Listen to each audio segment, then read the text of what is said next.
यानी कि अफगानी hello friends, आप सबका स्वागत है आज की इस वीडियो में। तो आज मैं आपको अफगानी सलवार यानी कि अफगानी प्लाजो के कटिंग एंड स्टिचिंग के कुछ खास टिप्स बताऊंगी। ये सलवार आजकल काफी ट्रेंडी है, तो आपका ज्यादा टाइम ना लेते हुए हम अफगानी सलवार की कटिंग एंड स्टिचिंग की वीडियो को शुरू करते हैं।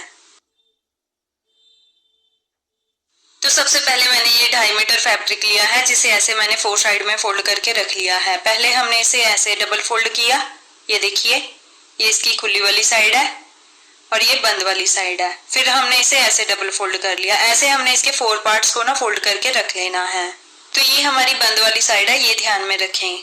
तो अब हमें ना इसमें सबसे पहले ऊपर की तरफ ना इलास्टिक का एक्स्ट्रा मार्जिन लेना होता है। तो इलास्टिक के लिए ना मैं यहाँ पे लगभग ऊपर से 3 इंच ऐसे मार्क कर लूंगी सीधा सीधा।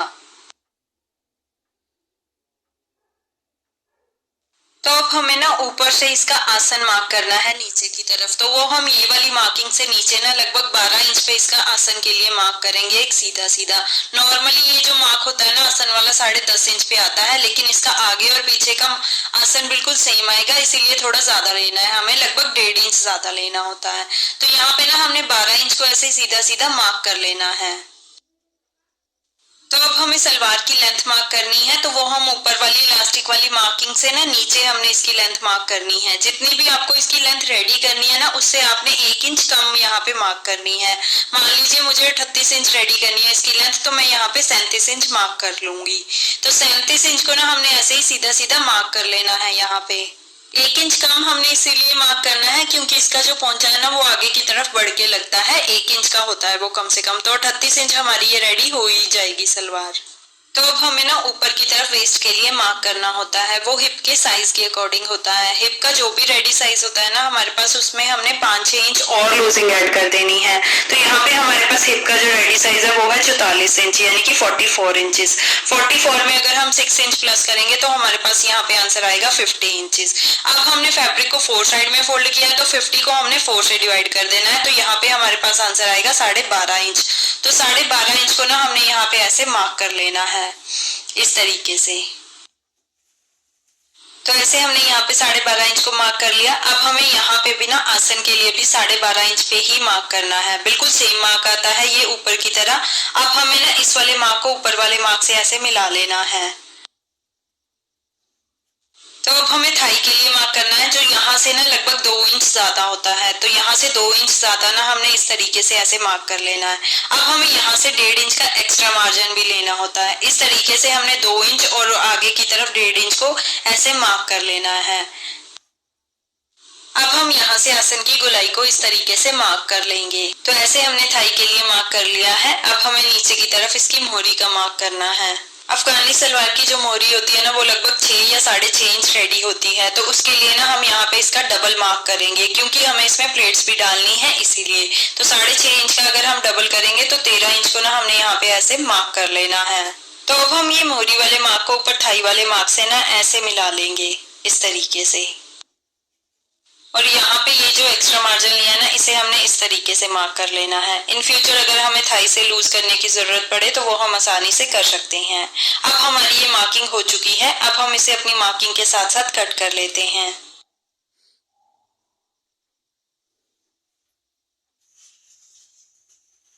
तो अफगानी सलवार की हमारी ऐसे कटिंग हो गई है। अब हम इसकी स्टिचिंग स्टार्ट करते हैं। तो सलवार को ऐसे हमने खोल के रख लिया है। सबसे पहले हम इसका आसन स्टिच करेंगे। तो दोनों पार्ट्स को ना हम यहाँ से बिल्कुल बराबर रखेंगे और यहाँ पे ½ इंच का मार्जिन लेते हुए ना सीधी सीधी सिलाई लगा लेंगे।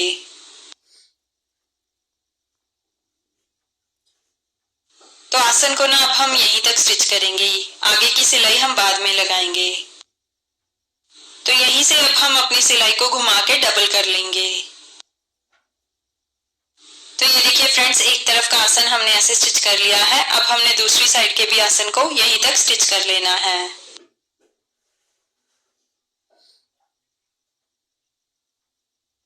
तो ये देखिए फ्रेंड्स, हमने दोनों आसन ना इस तरीके से स्टिच कर लिए हैं। अब हम यहाँ से पकड़ेंगे सलवार को और आसन को ना बिल्कुल सेंटर में ले आएंगे। तो दोनों आसन को ना एक दूसरे के सामने इस तरीके से बिल्कुल सेंटर में ले आएंगे। अब हमें ना इसकी मोहरी यानी कि पोंचे को रेडी करना है। तो ये इसकी मोहरी वाली साइड है। सलवार को हम ऐसे सीधा करके रखेंगे और इसमें ना हमने आधे आधे इंच की प्लेट्स डालनी है, इस तरीके से जैसे हम सलवार में डालते हैं। ऐसे प्लेट्स डालते हुए ना हमें यहाँ पे एक रफ स्टिच करते जाना है।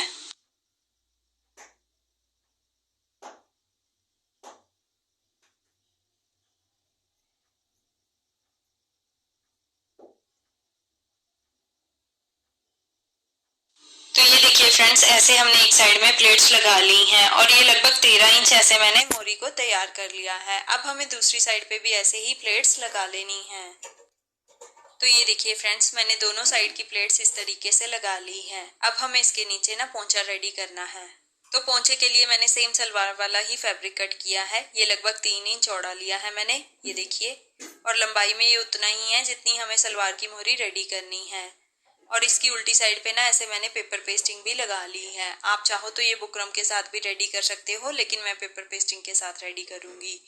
तो अब हमें ना इसके ऊपर गोटा पत्ती भी स्टिच करनी है पोंचे के ऊपर।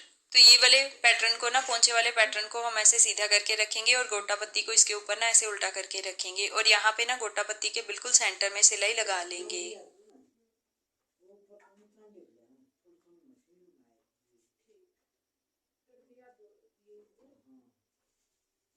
तो ये देखिए फ्रेंड्स, ऐसे हमने गोटा पत्ती को स्टिच कर लिया है। अब हम ना गोटा पत्ती को इस तरीके से बाहर की तरफ निकालते हुए ना यहाँ पे हमने इसे प्रेस के साथ अच्छे से बिठा लेना है। अभी कोई सिलाई हम यहाँ पे नहीं लगाएंगे।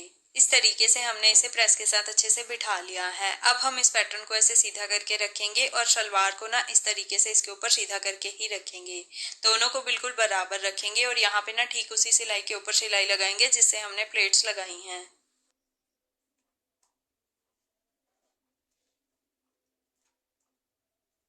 तो ये वाली सिलाई हमने ऐसे लगा ली है। अब हम पोंचे को ना इस तरीके से ऐसे ऊपर की तरफ लेके आएंगे, ऐसे आगे की तरफ लेके आएंगे।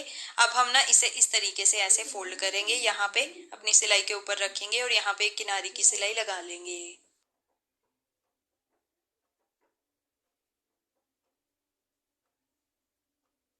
तो ये देखिए फ्रेंड्स, ऐसे हमने दोनों पोंचे इस तरीके से तैयार कर लिए हैं गोटा पत्ती के साथ और देखिए कितने खूबसूरत लग रहे हैं। तो अब हम ना इसे फिटिंग की सिलाई लगा लेते हैं।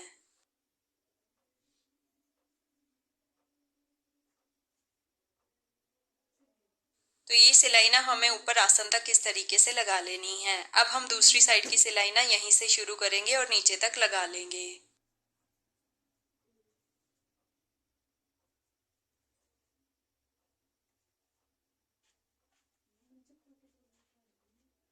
तो दोनों तरफ हमने ऐसे फिटिंग की सिलाई लगा ली है। अब हमने जो आसन छोड़ा था ना 1-1 इंच का, उसे हमने स्टिच करना है। तो आसन को ना दोनों तरफ से हमने इस तरीके से पकड़ना है।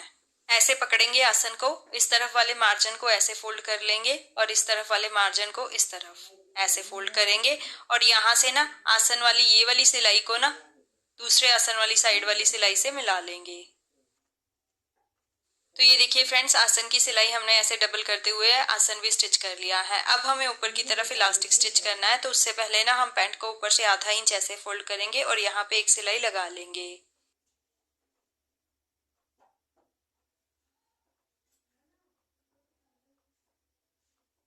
तो ऐसे हमने ऊपर से सलवार को फोल्ड करते हुए ना यहाँ पे सिलाई लगा ली है। अब हमें इसमें इलास्टिक स्टिच करना है। इलास्टिक जो होता है ना, वो हिप के साइज के अकॉर्डिंग होता है।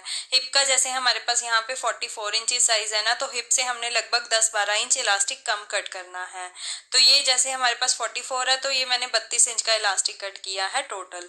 अब हम इसे इस तरीके से ऐसे डबल करेंगे और ऐसे करके पकड़ेंगे इलास्टिक को और यहाँ से ना इसे 2-3 बार सिलाई लगा लेंगे ताकि ये टूटे ना। तो ऐसे हमने इलास्टिक को स्टिच करते हुए ना सिलाई लगा ली है। अब हम इलास्टिक को ना अपनी सलवार के अंदर रख के स्टिच करेंगे। तो ऐसे रखेंगे इसे और यहाँ से ना ऊपर से इसे ऐसे फोल्ड करेंगे सलवार को और यहाँ पे ना बिल्कुल सलवार के किनारे किनारे पे सिलाई लगाएंगे। ये सिलाई आपकी इलास्टिक के ऊपर नहीं आनी चाहिए, नहीं तो इलास्टिक स्ट्रेच नहीं होगा। इस तरीके से इसे फोल्ड करते जाएंगे और सिलाई लगाते जाएंगे।